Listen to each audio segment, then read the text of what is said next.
Salut, bonjour les amis, ou salut, bonsoir. Je suis très heureuse de vous retrouver encore une fois à votre capsule de lecture Je lis et te livre. Nous allons poursuivre notre aventure avec Myrtille dans le roman L'interview de Marie-Gabrielle Taka. La dernière fois, nous avions vu que Myrtille, ayant une relation cachée avec le meilleur ami de son père, ne supporte pas qu'on critique ce dernier.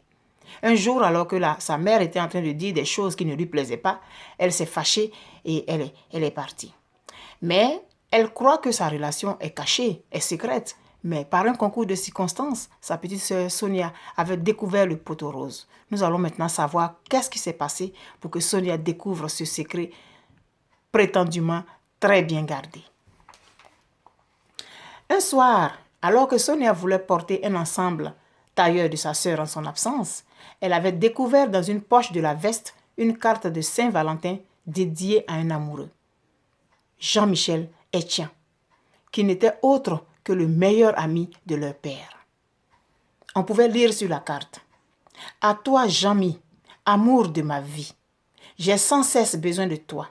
Viens me combler de tes caresses qui me sont vitales et t'abreuver à la source de mon corps qui t'est destiné pour l'éternité. 1000 baisers. » Et c'était signé ta Mimi adorée.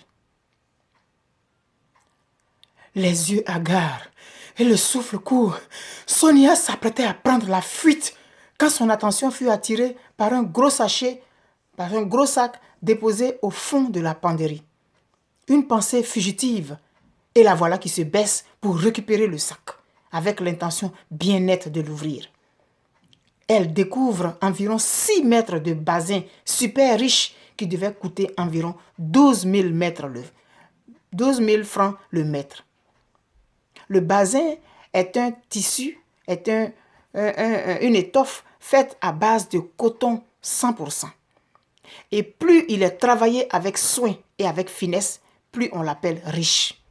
Les motifs sont tissés serrés et les détails sont tellement petits que ça demande beaucoup de temps et d'énergie à ceux qui fabriquent ce tissu-là. Alors, c'est bien entendu normal qu'il soit cher.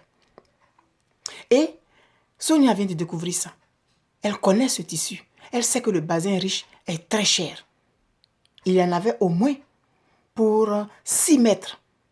Et ce tissu-là doit coûter environ 12 000 francs le mètre. Et une carte d'anniversaire au nom de Jean-Michel était jointe au contenu. Que faire? Informer papa et maman? Non. En parler avec sa sœur? Encore moins. Elle se sentit frustrée de ne pas être dans la confidence. 3 mois passèrent, pendant lesquels elle évitait désormais de parler de l'ami de leur père en présence de sa sœur. Un après-midi, elles virent arriver Madame Etienne, c'est-à-dire la femme de tonton Jean-Michel, qui était bien entendu leur tantie, c'est-à-dire leur tante.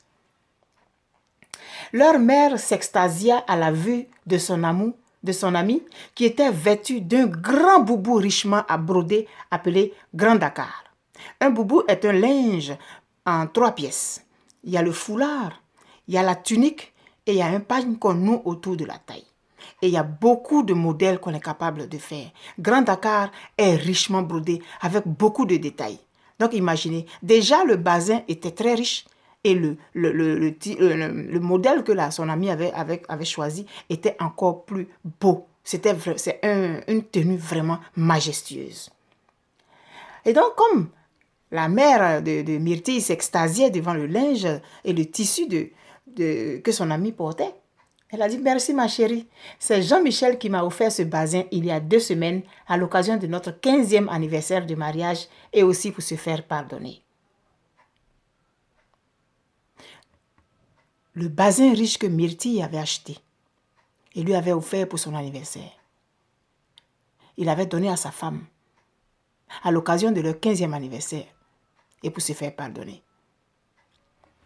Elle continuait de parler en prenant place sur l'un des fauteuils pliants déposés sur la terrasse. C'était une femme de petite taille, bien en chair et de teint clair. Je vous avais dit beaucoup plus tôt que chez nous, Nous sommes toutes noires, nous sommes toutes appelées noires. Mais quand on est plus foncé, on dit elle est noire, elle est noire. Et quand on est un peu plus pâle, on dit qu'elle est claire. Alors Madame Etienne, elle est claire. Il m'a dit qu'il a fait venir exprès du Mali. Tu sais ma chère, il m'a avoué qu'il a eu une liaison avec une gamine qui commençait à l'agacer, mais que c'était fini entre eux. Puis il m'a juré qu'il ne recommencerait plus. Pendant que sa mère et Madame Etienne continuaient leur bavardage en buvant des rafraîchissements composés de jus de gingembre et de tamarin, Sonia constatait avec effarement que le basin en question était celui que Myrtille avait offert à l'amour de sa vie. Quel toupet il avait eu celui-là, se dit-elle. Myrtille, quant à elle, s'était levée et se dirigeait lourdement vers leur chambre. Elle en avait assez vu et entendu. Myrtille n'avait pas eu de nouvelles de Jean-Michel plusieurs jours durant, avant et après l'affaire du basin. Elle avait pourtant essayé de le joindre sur son téléphone portable à plusieurs reprises, mais en vain. Le silence se faisant inquiétant, elle décida de procéder autrement. Elle alla dans une cabine de téléphonie publique. Tandis que la servante qui avait décroché le téléphone allait appeler l'oncle, Myrtille sentit une forte fièvre l'envahir des pieds à la tête. « Allô, c'est moi Myrtille. Je n'ai pas de tes nouvelles. Qu'est-ce qui se passe ?» Ce qu'elle entendit à l'autre bout du fil la laissa sans voix. « C'est à propos de la réunion de demain? Oui, c'est au Sofitel au plateau. Jean-Mi, c'est moi. Myrtille. Vous voulez que je vous communique le programme? Ne quittez pas, je prends mon calepin. Ne quittez surtout pas. Myrtille avait le visage couvert de sueur et avait l'impression qu'une masse énorme avait été déposée sur sa poitrine. Elle étouffait et ses mains étaient devenues moites et humides à tel point que le combiné glissait continuellement. Dans cette semi-torpeur, elle entendit distinctement Jean-Michel répondre à sa femme qui voulait savoir qui était au bout du fil. « C'est l'un de nos partenaires, ma chérie. Il veut avoir le programme de demain. »« Ah, d'accord. » Myrtille raccrocha lentement. La masse qui lui écrasait la poitrine s'était transformée en un étau qui lui serrait maintenant le cou et ses oreilles bourdonnaient. Elle avait l'impression que ses yeux la trahissaient, car elle voyait de petits points lumineux dans la nuit calme. Elle s'assit quelques minutes en vue de retrouver ses esprits. Un vent frais et léger la ramena à la réalité. Voilà. Myrtille avait offert un basin super riche à son amoureux à l'occasion de son anniversaire. Et un jour, que la femme, on va dire sa rivale, était venue rendre visite à sa mère, elle avait constaté que cette femme était vêtue du tissu du basin qu'elle avait offert à Jean-Michel. Et celui-ci avait dit à sa femme qu'il avait fait venir exprès du Mali.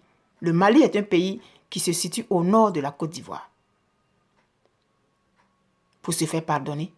Et par la même occasion, elle donnait une information selon laquelle son mari lui avait dit qu'il avait rompu avec une gamine qui commençait à l'agacer et qu'il promettait qu'il n'allait plus recommencer. Myrtille s'est levée. Elle en avait assez entendu. Mais avant ça, elle n'avait plus de nouvelles de son amoureux. Quelque temps avant qu'elle ne découvre qu'il avait offert le basin à sa femme. Elle allait l'appeler. Et ce qu'elle a entendu lui a fait réaliser qu'elle était dans une aventure très, très, très, très mesquine. Jean-Michel a fait croire à sa femme que c'était un appel pour une réunion qui devait avoir lieu le lendemain. Myrtille a préféré raccrocher. C'est sur ces paroles-là que je vous laisse. On se revoit à la prochaine capsule. D'ici là, je vous demande de vous porter très bien, de garder l'esprit très positif, car la vie est belle malgré tout. Et n'oubliez pas, jamais, jamais, jamais que je vous aime. Et n'oubliez pas non plus votre capsule. Je lis et te livre. À la prochaine. Bye bye. Votre bisou.